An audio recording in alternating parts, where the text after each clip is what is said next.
Welcome to the Folktale Project. This is Dan Scholes.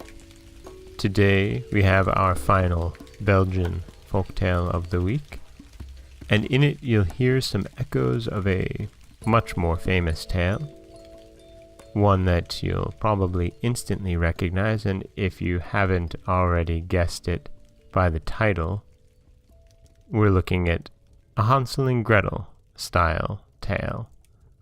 However, instead of having a cannibalistic old witch as the villain, here we have a wolf who, quite honestly, I feel like gets the short end of the stick.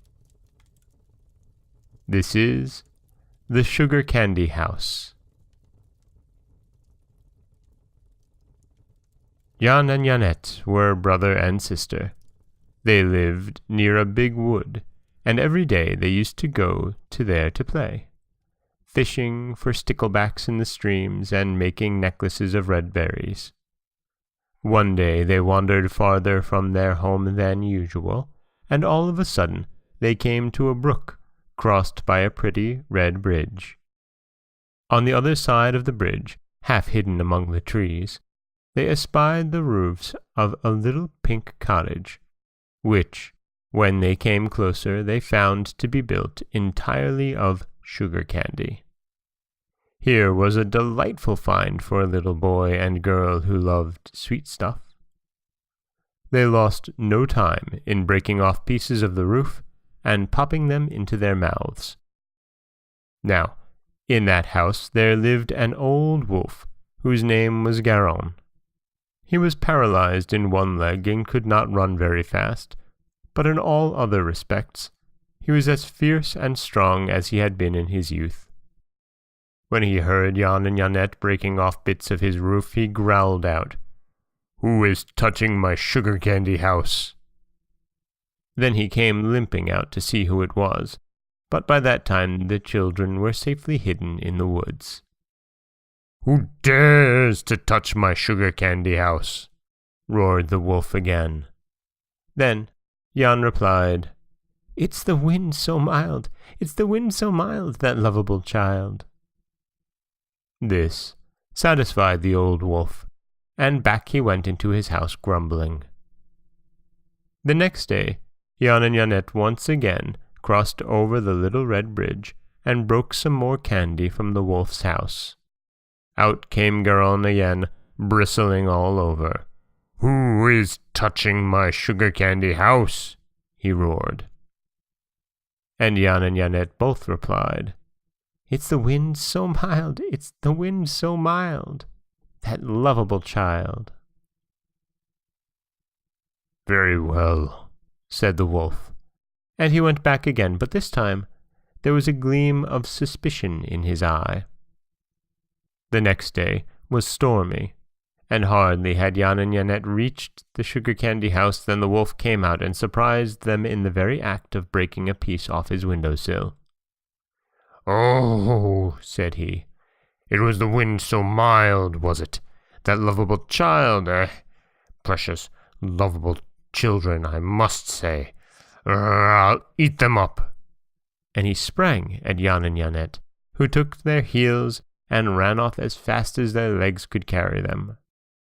Garon pursued them at a good speed in spite of his stiff paw, and although he never gained upon them, yet he kept them in sight and refused to give up the chase. The children looked back once or twice and saw that the wolf was still following them, but they were not very much afraid because they were confident of their ability to outrun him. All of a sudden they found their way barred by a river. There was no bridge across it, and the water was very deep.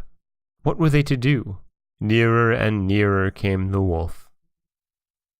In the middle of the river, some ducks were swimming, and Jan called out to them, little ducks, carry us over the river on your backs, for if you do not, the wolf will get us." So the ducks came swimming up, and Jan and Jannette climbed each onto the back of one, and were carried safely over to the other bank. Presently, the wolf in his turn came to the river.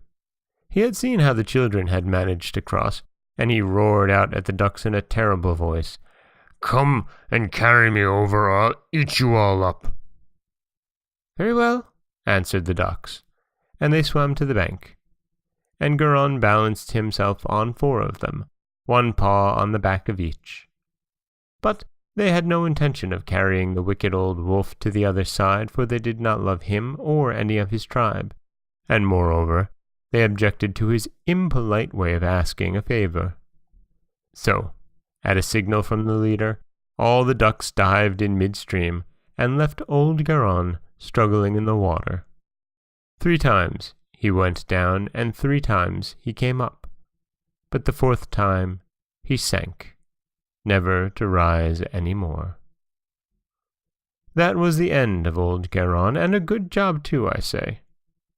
I don't know what became of his sugar candy house, but I dare say if you could find the wood, and the sun has not melted the candy, or the rain washed it away, you might break off a bit of it for yourselves.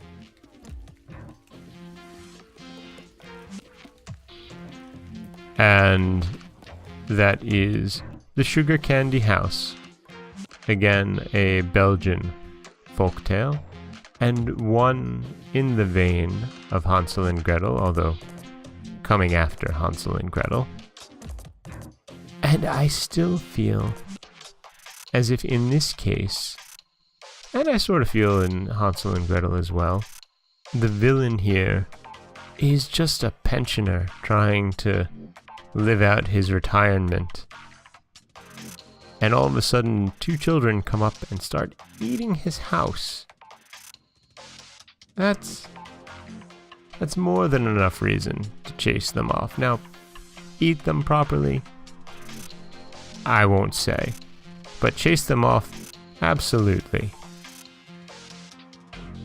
This is Dan Schulz for the Folktale Project.